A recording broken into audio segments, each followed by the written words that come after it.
Alright, it's weird to me to talk leaks back to back like this, but not uploading in 2 days, that's kind of on me. Wouldn't have been so if that wasn't the case, but recently we got even more leaks that point towards an interesting future for Call of Duty and the experiences we'll have. So today, we'll run down what you need to know. Drop your thoughts as we go along, drop a like if you enjoy the video, and make sure to subscribe to the video with all things Black Ops 6 and other FPS content. Got some cool stuff on the horizon I think you guys will enjoy, and make sure to head over to my Twitch channel linked down below. We'll be live as this video being published, so if you guys want to just come chat and hang out, love to have you out there. But anyways, let's get into it. So for a quick little recap, the other day we talked about how Season 2 Reloaded painted the picture of a Season 3 with things like OG Verdansk seen in the game files. Things like weapons of the Kilo, Grau, AMAX, and HDR both rumored and seen in the game files. Returning operators of Rose, Mace, Domino, surprisingly, from Modern Warfare 2019, along with the lore-breaking resurrection of Hudson. We also got a bit of information on what Verdansk apparently will look like from leakers, including a playable version of Stadium, but with the roof closed,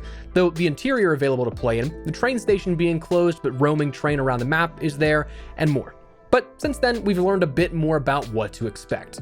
Yesterday, the Ghost of Hope revealed that floating loot will apparently be returning to Verdansk with the Warzone update, and that Red Doors, the fast travel system seen in Cold War's Verdansk 84, but also accompanied by the subway stations and minecarts as fast travel systems in the original Verdansk and then in Caldera, will be returning at some point in a future season. This stuff, all of it, I can get on board with. While it's easy to say, wow, why are they just redoing all this stuff we've already seen? I feel like the overwhelming reception to things lately points towards more, no, let's go back, that type of mentality. Now, we've talked about it before. I don't think this will save Warzone or anything. Frankly, I really don't think that people will enjoy it to the fullest potential as is, just because fundamentally, it's not the same game. This isn't Modern Warfare 2019 mechanics. No matter how much you bring back of the OG aesthetic and gameplay items, you're still going to be missing that foundation. That's just me stating an observational opinion. I truly don't care. I actually am very excited to play Warzone again, and with the update yesterday to allow for 150 players again, I'd imagine this is stress testing to bring things back to another one of those original vibes of Verdansk, so I'm stoked to go back and play Verdansk with my friends with 140 some enemies each match. Trust me. Will I last? I mean, who knows? Ultimately, I'm pretty burned out on Warzone after playing 24/7 for 4-ish years straight, kind of dropping it all together then with this integration in Black Ops 6. But regardless, I think this will be fun as a novelty no matter if you stick around for the rest of Warzone and it truly brings you back, or if it's something you play for a few times. I personally think that it'll be fun, but understand where others may not feel the same. But the one thing that I'm really surprised about is one final report from Hope that stated, grain of salt, Avalon may potentially be postponed from its original late 2025 release or completely canned for Warzone because of Verdansk's return, and that it's supposedly the Outbreak map for Black Ops 7 Zombies. So, couple of things here. We'll take them individually, but a lot to say with both these. First, Avalon being postponed or removed. This one's kind of crazy to me. On one hand, it was always crazy to me to rush Verdansk out, not as a Season 1 launch map, but in the middle of the content year in Season 3, and then remove it, but it seems like that may just be backwards. Like, if it launched at Season 1, that would have been totally fine. We could still have Avalon next year at Season 1, whatever. But to have that prospect of a shortened time frame, but bring Verdansk back as this catalyst of trying to bring players back off the heels of Fortnite OG, it was always weird. So it seems like this just might be backwards based off this report, to which, while I'm personally again looking forward to playing again on Verdansk, I do find it odd that we just keep having this refusal to adjust the core gameplay and issues at hand, like anti-cheat. Instead, just keep bringing back the old for prolonged periods of time. I kind of feel like that's an ever-encroaching mentality with COD in the last 10 years or so, to be honest with you. Remaster after remaster after remaster instead of developing maps that can stand the test of time on their own. I mean, that was the thing that made COD the envy that it was back in the air-quote golden age from 2007 to 2012. It created things fresh, or at least for the most part. Like, some maps, yes, were old COD maps, like COD 1 through 3 maps redone, but 99% of the memorable content was new at the time and took those risks. COD as a whole did that. Now it's just kind of play it safe, follow industry trends, and keep re-releasing the same maps over and over again. I'd kind of challenge you to time the differences it'd take you to name 10 maps from 2007 in COD 4 to 2012 in Black Ops 2 versus name 10 maps from, say, 2017 with Infinite Warfare to Modern Warfare 2 in 2022. Like, let's take Modern Warfare 3 and this year out of it for recency bias, but I'd bet old maps are named way faster than 2017 to 2022. I think the biggest thing to me, though, was that I would have imagined by now, 5 years into the life cycle of Warzone, on a second separate iteration, that everything is meant to be built on a unified, easier to manage foundation with one singular engine and the COD HQ, that we'd have had the ability right now for big map rotations like we do with Resurgence maps. And I get it, it's a much larger file size to have on hand, but I figured to be at least possible by now, something to be at least flirting with the idea of. A lot of people are thinking this is perhaps because it's rumored right now the COD 2025 may indeed be on last generation again, Xbox Ones and PlayStation 4s. This, I said it with this year that I understood why. I certainly did not like or agree with it, but I understood at least. It was reported like last spring that half of the active PlayStation population was still on PlayStation 4, so monetarily it made no sense to jade those massive amount of players and not offer the game to them. But another year later, not even from like a position of privilege, but from a position of pushing games forward, or at least wanting to do that, I think we should start letting go at this point. Come the game's launch, we'll be 5 years into next gen. And I get that clearly shortages affected the initial launch of the consoles. It's a lagging progression towards those newer consoles being readily available and in the hands of consumers. But at this point, we're likely closer to the next generation than we are the last, which is kind of a wild statement in itself, that we're probably over halfway already to the next generation. So don't you think we should start to move on? If this is genuinely the reason why Verdansk may be forcing Avalon to be canned or something like that, I think we should still have the map rotations and bring it back for current generation, but maybe introduce those barriers for last generation like we had in Black Ops 3.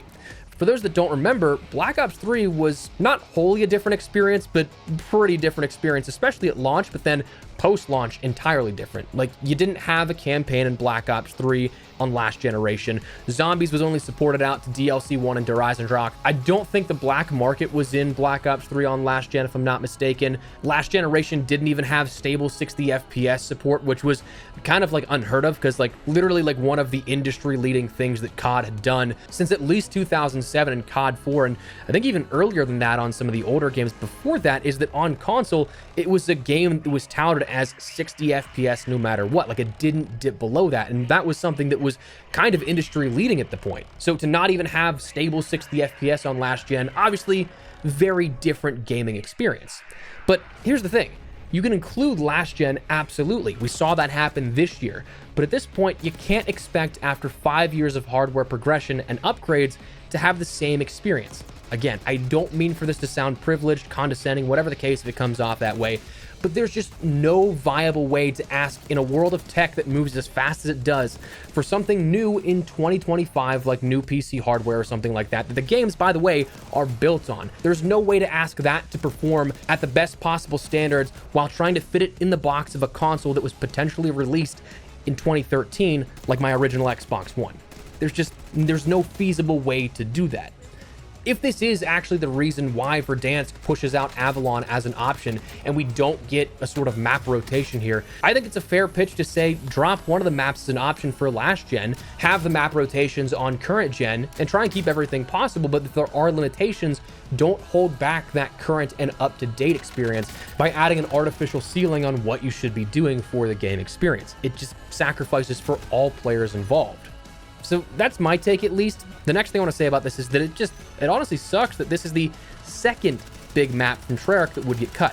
For those that don't remember, the Ural Mountains was set to be the Blackout 2 map in Black Ops Cold War that got canned because of Warzone's continued development. Like, at that point, this was something that was already in development before Warzone launched. The Ural Mountains, that entire large world, was going to be a Blackout successor. Up until the point whenever Warzone launched, it was seemingly being developed that Blackout would be the Treyarch Battle Royale, Warzone would be the Modern Warfare Battle Royale, and they'd go back and forth like they did, with each game being tethered to each of those games. Like, that's a little fun fact that honestly, not until shortly before launch did a lot of the developers at Infinity Ward, from my knowledge, from what I had been told, a lot of them thought it was going to be just a Modern Warfare 2019 experience. But when you consider that, the Ural Mountains, that map that was then, of course, the Fireteam map, and eventually cut up into the Outbreak maps, that was something that was cut from the Warzone experience. So Avalon might be the same thing, might meet that same fate. And so, well, that kind of leads to the next thing. Outbreak and zombies for Black Ops 7 or COD 2025, whatever that may be. I mean, other leaks have pointed towards this, including more round-based zombies maps, and the Outbreak had been kind of pushed to the side. So that in and of itself is kind of strange to consider, but I mean, if it is the same fate as the Ural Mountains, it would make sense. Why would you not try and utilize this massive asset that you've already created? Something that probably took a year plus of steady work and development. Why would you just toss that entirely?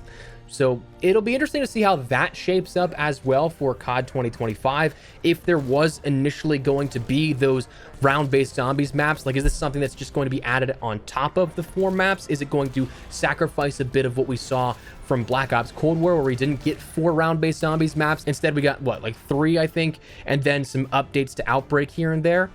I'll be curious to see what happens with that, but obviously very interesting developments in the conversation for the future of Warzone, but also the future of COD 2025 as well. So that's where we're gonna wrap it up. Let me know your thoughts down below. What do you guys think of this year? You like the sound of Verdansk staying around for longer than just 3 months, and perhaps what ends up being like 15 months up until COD 2026 Season 1 launch and the integration there? Whatever the case, let me know. But if you guys enjoyed the video, you found it at all insightful, do me a favor and drop a like on it. And if you're new to the channel, make sure you subscribe so you don't miss a single thing regarding all things Black Ops 6, COD 2025, and of course, anything FPS related, we got you covered here on the channel. I'd love to have you in the community. But for now, thanks so much for watching. Mine's been Espresso. I'll see you later. Take care and peace.